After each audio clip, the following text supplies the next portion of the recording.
Zdravo!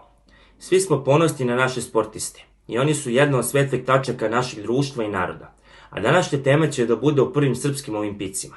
Sve se to desilo davne 1912. godine, kada su olimpijske igre bile u Štokholmu u Švedskoj.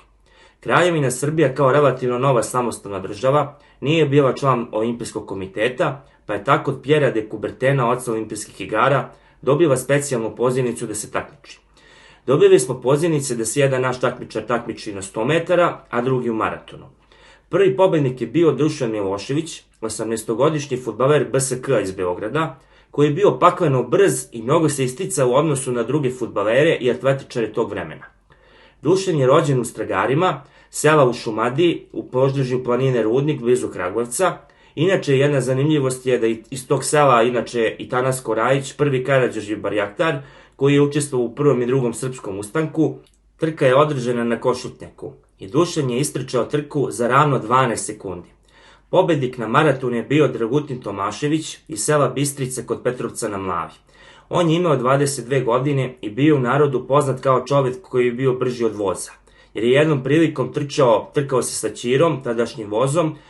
Trčao je od Požarevca do Petrovca na Mlavi i nekoliko minuta je stigao pre voza.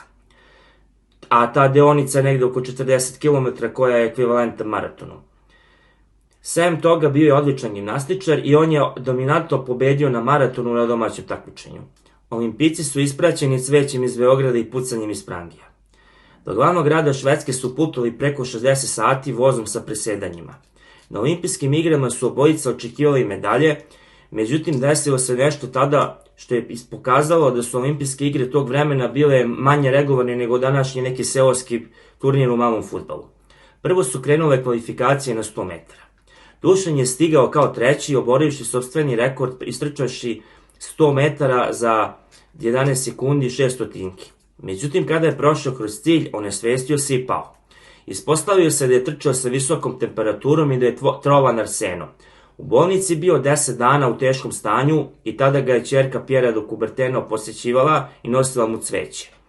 Na oporavku je bio još čak mesec dana nakon toga jer je bio fizički veoma slab i izjavio je nakon izlaska iz bolnice da ga je najverovatnije otrovao neki atletičar Janković, atletičar Austro-Ugarske, jer su zajedno provodili vreme u hotelu, a taj inače atletičar po prezimenu može se naslutiti da je atletičar slovenskog, može čak i srpskog porekla. Ni Dragutin nije imao bolji tretman. Osamio se na samom vrhu maratonske trke. Da bi negde pred kraj uskočila publika, njega i još par sportista drugih država, očigledno nisu bili njihovi favoriti i njihovi sunarodnici, bukvalno su ih uhvatili, gurnuli u jednek pored puta i držali dok njihovi favoriti ne prođu pored. Tada mu je povređeno rame i noga, jedva je stigao na cilj kao 37. Oba atletičara su se u Srbiju vratili veoma razočarani, međutim nakon takmičenja Srbije je primljen na olimpijski komitet, tako da je njihovo učešće istorijski veoma važno. Nažalost nisu imali prilike da se bore na narednim igrama, jer je prvi svetski rat zaustavio narednih nekoliko igara.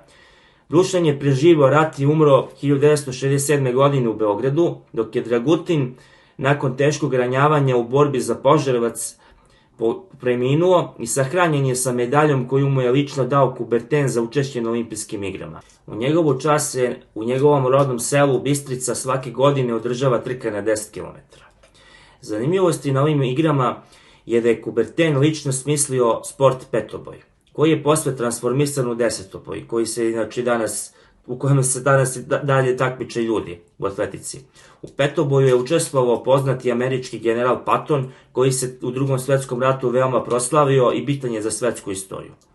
Prvi put te godine za atletiku su se koristili elektronski instrumenti za merenje. Portugalac Francisco Lazaro je kolabirao i preminuo u toku takmičenja, što se prvi put desilo na olimpijskim igrama do tada. Čile i Japan iz Kraljevine Srbija su debitovali na olimpijskim igrama 1912. godine. Eto, to su neke trivije zanimljivosti s ovih igara. Ako vam se sviđa ovaj sadržaj, zapratite moj kanal, komentarišite, dajte neke predloge šta bi voljeli da snimam i tako dalje. Tako da, eto, komentarišite, pratite i očekujte nove epizode u budućnosti. Ćao, pozdrav, vidimo se u drugoj epizodi.